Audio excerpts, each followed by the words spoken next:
नमस्कार। आज हम हुंडई के संस्थापक चुंग जू युंग की एक तरह से अविश्वसनीय कहानी पर बात करने वाले हैं। हाँ, उनकी कहानी वाकई कमाल की है। हमारे पास जो जानकारी है वो एक लेख से है जिसका शीर्षक है हुंडई, एक किसान के बेटे की अरबपति बनने की कहानी। जी। और हमारा मकसद है ये समझना कि कोई इतनी मुश्किल परिस्थितियों से निकलकर इतना बड़ा ग्लोबल ऑटोमोबाइल एम्पायर कैसे खड़ा कर सकता है। सही मायनों में बिल्कुल जमीन से उठकर आसमान तक पहुंचने वाली बात है ये। हाँ, तो चलिए शुरू से शुरू करते हैं। चुंग जू युंग की शुरुआत 1915 में जन्म हुआ उत्तर कोरिया में, एक गरीब किसान परिवार। स्कूल की पढ़ाई वो तो बस नाम मात्र की थी। बचपन पूरा खेतों में गुजरा, कड़ी मेहनत करते हुए, पर अंदर एक आग थी कुछ बड़ा करने की। हाँ, और यहाँ ये देखना दिलचस्प है कि उस वक्त कोरिया कैसा था। भयंकर गरीबी थी, अनिश्चितता थी। सही। ऐसे में ज्यादातर लोग तो बस 2 वक्त की रोटी का जुगाड़ सोचते थे, लेकिन चुंग जू युंग वो बड़े सपने देख रहे थे। ये अपने आप में असाधारण था। बिल्कुल। और फिर एक बड़ा मोड़ आया। वो सिर्फ 17 साल के थे। सिर्फ 17 के? हाँ, और बेहतर जिंदगी की तलाश में वो घर से भाग गए, सियोल आ गए। अकेले। शुरुआत में कंस्ट्रक्शन मजदूर का काम किया, फिर एक चावल की दुकान पर भी काम किया। कई बार छोटे मोटे काम शुरू किए, बंद हुए, नाकामयाबी भी मिली। हाँ, पर वो हार नहीं मान रहे थे। नहीं, बिल्कुल नहीं। और ये जो दौर था ना, ये सिर्फ पैसे कमाने का नहीं था। असल में ये उनकी बिजनेस की असली ट्रेनिंग थी। है ना? सही कहा। यही उन्होंने सीखा, काम कैसे होता है, लोगों को मैनेज कैसे करना है, और सबसे जरूरी, फेल होकर उससे सबक लेकर आगे कैसे बढ़ना है। यही वो एक्सपीरियंस थे जिन्होंने उनकी आगे की सफलता की नींव रखी। और फिर उन्होंने अपना रास्ता बनाना शुरू किया। 1940 में एक छोटा सा ऑटो रिपेयर गैराज खोला। अच्छा, हुंडई इंजीनियरिंग वर्क्स नाम दिया उसे। फिर आया 1947 का साल। कोरिया को आजादी मिल चुकी थी। हाँ, वो एक अहम मोड़ था। उन्होंने मौके को समझा और Hyundai engineering and construction company बनाई। बिल्कुल। और 1947 का वक्त बहुत महत्वपूर्ण था।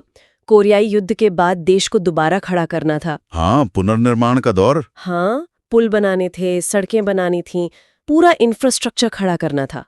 हुंडई कंस्ट्रक्शन ने इसी जरूरत को पूरा करने का बीड़ा उठाया और बहुत तेजी से आगे बढ़ी। ये दिखाता है कि उन्होंने देश की जरूरत को कैसे अपने बिजनेस के साथ जोड़ा। हाँ, ये उनकी खासियत थी, पर्सनल एम्बिशन और नेशनल जरूरत दोनों को साथ लेकर चलना। कंस्ट्रक्शन में तो वो जबरदस्त सफल रहे, लेकिन फिर उनका ध्यान गया एक और बड़े और ज्यादा मुश्किल सपने की तरफ, ऑटोमोबाइल। हाँ, ये तो और भी बड़ा चैलेंज था। 1967 में हुंडई मोटर कंपनी की स्थापना की। शुरू में फोर्ड के साथ मिलकर कॉर्टिना मॉडल बनाया, पर असली लक्ष्य कुछ और था। उनका अपना मॉडल। हाँ, एक ऐसी कार जो पूरी तरह से कोरियाई हो, मेड इन कोरिया। और सोचिए जरा, उस वक्त इस लक्ष्य का दुस्साहस।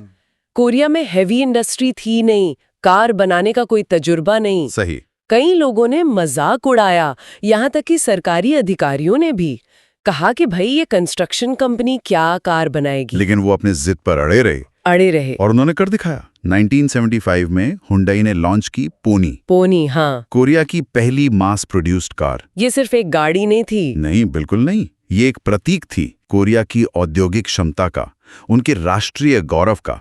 इसने दुनिया को दिखाया कि हाँ, कोरिया भी मॉडर्न टेक्नोलॉजी बना सकता है। सही। पोनी की सफलता तो बस शुरुआत थी।